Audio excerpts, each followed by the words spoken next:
मित्रांनो नमस्कार. आजच्या व्हिडिओमध्ये तुम्हा सर्वांचं स्वागत. मित्रांनो, इंग्रजी व्याकरणामध्ये आपण नवनवीन जे टॉपिक असतो त्या टॉपिकचा अभ्यास करत असतो.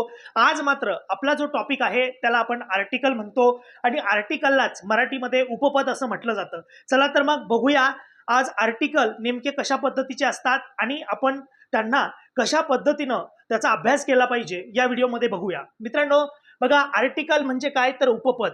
आर्टिकलचे दोन या ठिकाणी मुख्यतः प्रकार असतात. There are two types. Okay, त्याचे दोन टाइप्स असतात. त्याचा पहिला टाइप म्हणजे इनडिफिनाइट प्रोनाउन. आता इनडिफिनाइट म्हणजे काय तर अनिश्चित. ओके, जे काही अनिश्चित नाऊन असतात, ठीक आहे, त्याच्या अगोदर आपल्याला काही जे आर्टिकल असतात ते वापरावे लागतात. म्हणून इनडिफिनाइट जे काही आर्टिकल आहे ते आर्टिकल, त्याच्यानंतर डेफिनाइट आर्टिकल. काही जे नाऊन असतात ते निश्चित असतात, त्याच्या अगोदर आपल्याला आर्टिकल वापरावं लागतं. ठीक आहे, म्हणून मुख्यतः इनडिफिनाइट आर्टिकल आणि डेफिनाइट आर्टिकल अशा दोन या ठिकाणी मुख्यतः प्रकार पडतात. तर याच्यामध्ये इनडिफिनाइट मध्ये ए आणि चा वापर आपल्याला करावा लागतो. त्याच्यानंतर डेफिनाइट मध्ये आपल्याला द चा वापर करावा लागतो.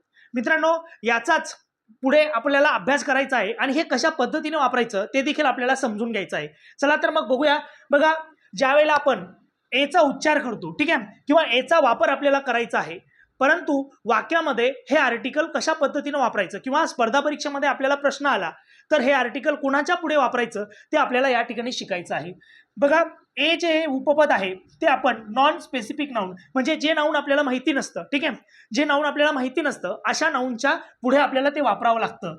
मग त्या ठिकाणी बघा, ज्या वेळेला आपल्याला वापरायचा असतो तर मुख्यतः याचा एक महत्त्वाचा रूल आहे की ज्याच्या पुढे आपल्याला वापरायचा आहे त्या नाऊनचा जो काही साऊंड आहे तो आपल्याला कॉन्सोनंट साऊंड, म्हणजे त्याचा जो उच्चार आहे तो व्यंजनासारखा पाहिजे आपल्याला. ठीक आहे, त्याचा जो उच्चार आहे तो कसा पाहिजे, व्यंजनासारखा. म्हणजे काय तर बघा, या ठिकाणी आपण जर बी घेतला तर याचा उच्चार काय होतं ब, डी घेतला याचा उच्चार होतं ड, फ घेतला, ठीक आहे, एफ घेतला त्याचा उच्चार होतं फ आणि एचचा उच्चार होतं ह. तर हे याचे साऊंड आहे. ठीक आहे, हे याचे काय आहे, साऊंड आहे आणि हे साऊंड आहे कॉन्सोनंट साऊंड, म्हणजे कशाचे, व्यंजनाचे उच्चार आहेत. तर या ठिकाणी जेव्हा बिफोर कॉन्सोनंट साऊंड, म्हणजे कॉन्सोनंट साऊंडच्या अगोदर आपल्याला वापरायचं आहे आणि जे noun countable, singular countable noun असेल त्याच्या अगोदर सुद्धा आपल्याला काय वापरायचं आहे, वापरायचं आहे.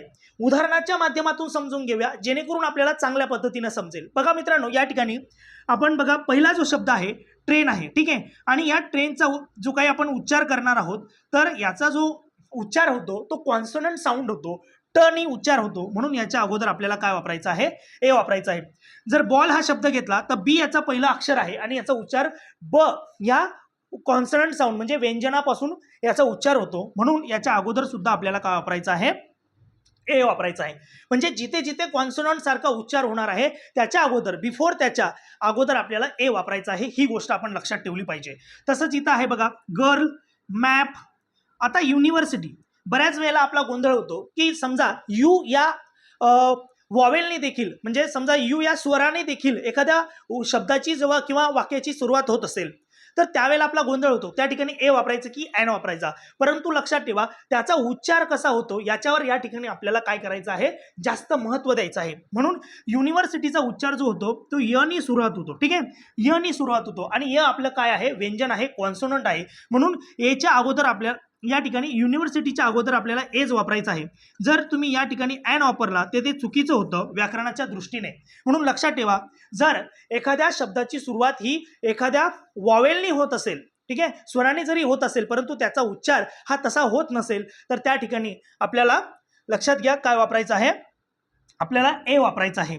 युनियन, या ठिकाणी सुद्धा यू म्हणजे काय, ठीक आहे, सारखा उच्चार होतोय आणि आपला व्यंजन आहे, म्हणून याच्या अगोदर सुद्धा आपल्याला काय वापरायचं आहे, वापरायचं आहे.